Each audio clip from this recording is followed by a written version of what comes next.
स्वास्थ्य ही सच्चा धन। श्री कृष्ण से सीखें स्वस्थ जीवन का रहस्य।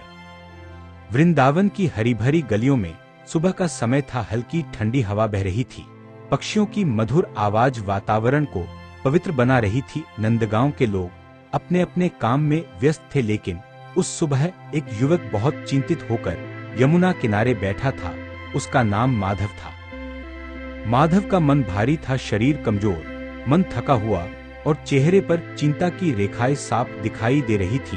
वह अक्सर बीमार रहता था, न उसे सही से नींद आती थी, न मन में उत्साह रहता था। वह सोचता था, मैं इतना थकाहारा क्यों रहता हूँ, जीवन में ऊर्जा क्यों नहीं है। उसी समय दूर से बांसुरी की मधुर धुन सुनाई दी। वह धुन इतनी पवित्र और मनमोहक थी कि माधव का ध्यान उसी ओर खींच गया।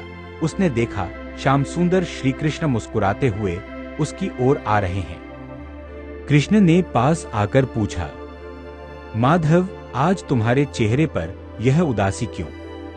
माधव ने सिर झुका लिया और बोला, प्रभु, मेरा शरीर कमजोर हो गया है, मन भी हमेशा परेशान रहता है। मैं स्वस्थ रहना चाहता हूँ, लेकिन समझ नहीं पा रहा कि क्या करूँ। कृष्ण मुस्कुराए। उन्होंने पास बैठते हुए कहा, स्वास्थ्य केवल शरीर का नहीं, मन और आत्मा का भी होता है। जब ये तीनों संतुलन में होते हैं, तभी जीवन में सच्ची शक्ति आती है। माधव ने आश्चर्य से पूछा, प्रभु, क्या आप मुझे स्वस्थ रहने का मार्ग बता सकते हैं? कृष्ण ने बांसुरी को एक ओर रख दिया और बोले, जरूर, लेकिन याद रखो, स्वास्थ्य कोई एक दिन में मिलने वाला वरदान नहीं, यह रोज के छोटे छोटे प्रयासों का परिणाम है। एक अनुशासन ही पहला कदम। कृष्ण बोले, माधव, मैंने बचपन से ही अनुशासन का पालन किया, चाहे गाय चराना हो, मित्रों के साथ खेलना हो या कठिन परिस्थितियों का सामना करना, हर काम समय पर और पूरे मन से किया। उन्होंने आगे कहा, सुबह जल्दी उठो, सूर्योदय से पहले का समय सबसे पवित्र और ऊर्जा से भरपूर होता है। उस समय शुद्ध हवा तुम्हारे शरीर को नई शक्ति देती है। माधव ने सिर हिलाया। उसे समझ आने लगा कि देर रात तक जागना और देर से उठना उसकी कमजोरी का कारण है। 2 शुद्ध भोजन शुद्ध विचार। कृष्ण ने कहा, जो भोजन तुम खाते हो वही तुम्हारा शरीर और मन बनाता है। सादा, ताजा और सात्विक भोजन शरीर को हल्का और मन को शांत रखता है। उन्होंने मुस्कुराते हुए कहा, मैंने कभी भी भोजन को केवल स्वाद के लिए नहीं खाया, बल्कि उसे प्रसाद समझकर ग्रहण किया। जब भोजन कृतज्ञता के साथ लिया जाता है तो वह अमृत बन जाता है। माधव को याद आया कि वह अक्सर तला भुना और असमय भोजन करता था। अब उसे अपनी गलती समझ में आ रही थी। 3 शरीर को गतिशील रखो। कृष्ण ने यमुना की ओर इशारा करते हुए कहा, देखो इस नदी को, यदि यह बहना बंद कर दे तो इसका जल सड़ने लगेगा। शरीर भी ऐसा ही है, यदि तुम उसे चलाते नहीं तो वह कमजोर हो जाएगा। उन्होंने हंसते हुए कहा, मैंने बचपन में खूब दौड़ भाग की, खेला, नाचा, यही मेरा व्यायाम था। माधव ने पूछा, प्रभु, क्या रोज व्यायाम करना जरूरी है? कृष्ण बोले, हाँ, लेकिन उसे बोझ मत समझो, उसे आनंद बनाओ। योग, प्राणायाम, चलना, जो भी तुम्हें अच्छा लगे उसे नियमित करो। 4 मन की शांति सबसे बड़ा औषधि। माधव ने धीरे से कहा, प्रभु, मेरा मन बहुत अशांत रहता है। कृष्ण ने उसकी आंखों में देखते हुए कहा, मन को शांत किए बिना स्वास्थ्य संभव नहीं। चिंता शरीर को अंदर से कमजोर कर देती है।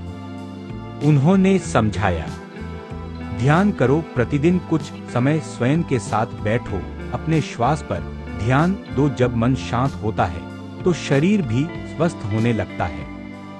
माधव ने पहली बार गहरी सांस ली। उसे लगा जैसे उसके अंदर की बेचैनी थोड़ी कम हो रही है। 5 सकारात्मक संगति। कृष्ण बोले, माधव, जिन लोगों के साथ तुम समय बिताते हो उनका प्रभाव तुम्हारे स्वास्थ्य पर भी पड़ता है। यदि तुम नकारात्मक लोगों के बीच रहोगे तो मन भारी रहेगा। उन्होंने आगे कहा, अच्छे विचारों, अच्छे मित्रों और प्रेरणादायक बातों के साथ रहो, यह भी एक प्रकार की दवा है। 6 कठिनाइयों को अवसर समझो। माधव ने पूछा, प्रभु, जब जीवन में समस्याएं आती हैं तब क्या करें? कृष्ण मुस्कुराए, मैंने भी जीवन में कई कठिनाइयां देखी, कंस का अत्याचार, युद्ध, जिम्मेदारियां, लेकिन मैंने कभी हार नहीं मानी। उन्होंने दृढ़ स्वर में कहा, तनाव को अपने ऊपर हावी मत होने दो, हर चुनौती को सीखने का अवसर समझो। जब मन मजबूत होता है तो शरीर भी मजबूत रहता है। 7 कृतज्ञता और प्रसन्नता। कृष्ण बोले, स्वास्थ्य केवल दवा और व्यायाम से नहीं आता, प्रसन्नता भी जरूरी है। उन्होंने कहा, हर दिन ईश्वर का धन्यवाद करो, जो है उसके लिए आभारी रहो। जब मन कृतज्ञ होता है तो भीतर की ऊर्जा बढ़ती है। माधव के चेहरे पर हल्की मुस्कान आ गई। परिवर्तन की शुरुआत। उस दिन के बाद माधव ने अपने जीवन में छोटे छोटे बदलाव शुरू किए। वह सुबह जल्दी उठने लगा, यमुना किनारे टहलता, प्राणायाम करता, सादा भोजन करता और समय पर सोता। नकारात्मक विचारों से दूरी बनाने लगा। कुछ ही महीनों में उसका शरीर मजबूत होने लगा, चेहरा चमकने लगा। सबसे बड़ी बात, उसका मन शांत और प्रसन्न रहने लगा। एक दिन वह फिर यमुना किनारे बैठा था। इस बार उसके चेहरे पर आत्मविश्वास था। तभी फिर वही मधुर बांसुरी की धुन सुनाई दी। कृष्ण प्रकट हुए और मुस्कुराकर बोले, माधव, अब कैसा अनुभव हो रहा है? माधव ने हाथ जोड़कर कहा, प्रभु, अब समझ आया कि स्वास्थ्य बाहर से नहीं, भीतर से शुरू होता है।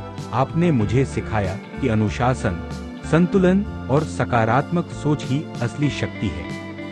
कृष्ण ने कहा, याद रखो, शरीर तुम्हारा मंदिर है, उसकी देखभाल करना तुम्हारा कर्तव्य है, लेकिन उससे भी अधिक जरूरी है मन को शुद्ध रखना। उन्होंने अंतिम बार कहा, जब शरीर, मन और आत्मा एक दिशा में चलते हैं तब जीवन दिव्य बन जाता है।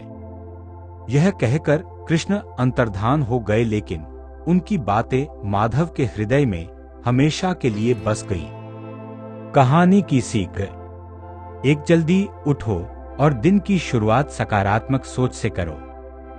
2, सादा और सात्विक भोजन अपनाएं। 3, रोज थोड़ा व्यायाम या योग जरूर करो। 4, ध्यान और प्राणायाम से मन को शांत रखो। 5, सकारात्मक लोगों के साथ रहो। 6, हर परिस्थिति में कृतज्ञ रहो। स्वास्थ्य कोई महंगी दवा से नहीं, बल्कि सही आदतों से मिलता है। जब हम अपने शरीर को सम्मान देते हैं तो वह हमें शक्ति देता है। जब हम मन को शांति देते हैं तो वह हमें खुशी देता है। और जब हम जीवन को कृतज्ञता के साथ जीते हैं तो हर दिन एक उत्सव बन जाता है। याद रखिए, स्वस्थ शरीर में ही स्वस्थ मन बसता है और स्वस्थ मन में ही ईश्वर का वास होता है।